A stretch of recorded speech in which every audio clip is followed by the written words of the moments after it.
easy recipe. I think you'll enjoy it. So let's get started. We want to start by making our pastry cream. We're going to need 4 cups of cold milk. So I'm going to put that in. I've already put in the 2. I'm adding the other 2.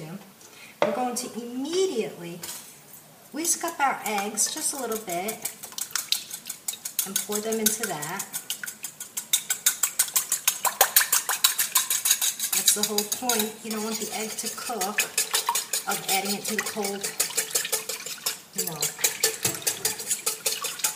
You want to make sure before the milk starts to heat up or cook that your egg is thoroughly beaten into the milk mixture. Like I said, this is a breeze to make. We cook up the pastry cream right in the pot all in one shot. Once our eggs are thoroughly beaten into our milk mixture, we want to add our sugar. We're going to need 1 1/4 cups of sugar. Mix that in as well.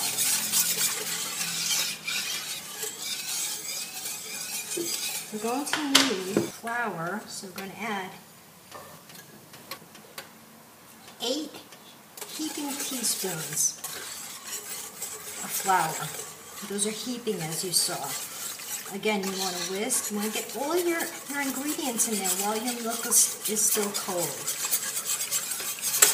This cooks up very quickly too, which is nice. That's mixed up well. We've also added in with the sugar. I had added a teaspoon of salt. So that's salt in there as well, the flour. We want to add 4 tablespoons of butter. We also want to add a teaspoon of vanilla.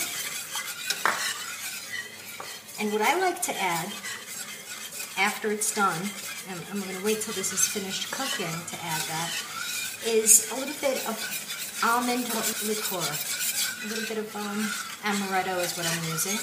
Some almond liqueur. If you're cooking for children, you can omit that step. You don't want to put, because it's not going to cook off. We're going to be adding it after the cream is cooked. It lends a really nice flavor to the pastry cream. It's really a fantastic treat, but if you're going to be serving this to children, you really don't want to add it because the alcohol won't be cooking off. You can skip it completely, or you can add almond extract. That's another option if you're serving for children. Just use almond extract. I like the liqueur because, especially if serving to adults, it's not a problem. And it just adds an extra little something to it. So this is starting to heat up. You want to keep stirring as this cooks. It does cook up rather quickly, so you don't want to leave it alone. You don't want to leave it unattended. The butter's thoroughly melted now. Once you feel it start to have the temperature a little high now, medium high, but once you feel it start to thicken up so you don't scald it, you can lower the temperature just a tad bit so that it cooks thoroughly, so it cooks all the way through. When making, it's always better to make your pastry creams with flour. I like to avoid using corn products, but when you do, they do take a little bit longer to cook, so you don't want to get a pasty feeling to your pastry cream. You want it to be thoroughly cooked and creamy, so you lower the temperature and let it cook a tad bit longer than you would a cornstarch-based pastry cream. But the end result is much better than a cornstarch-based one, and it's far healthier for you, I believe. The few minutes extra that it takes to cook is actually well worth it. Like I said, just give it plenty of time to cook through. Don't rush it. Really doesn't take longer than 10 minutes, I'd say.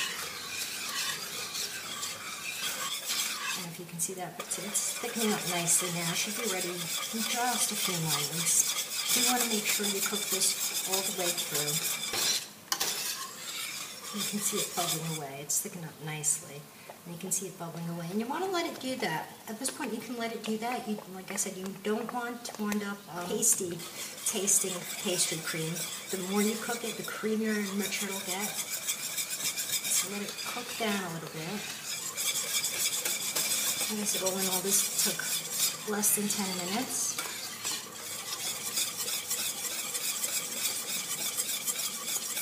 Obviously that'll vary depending on the temperature of your stove top. It might take anywhere between 10 and 15 minutes. Very quick, very easy, very rich and delicious pastry cream.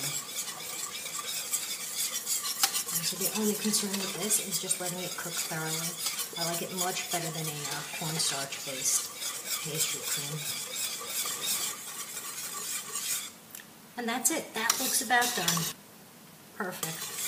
Once we remove it from the flame, what we want to do is add our almond liqueur. I'm going to stir that in. It smells absolutely fantastic.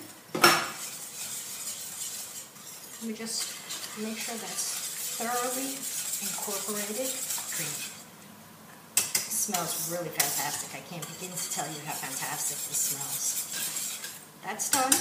We're going to cover this. You can cover it with wax paper. I prefer to steer clear of using plastic wraps, but if you do use plastic wrap, you can cover it with plastic wrap. Let it cool for a few minutes.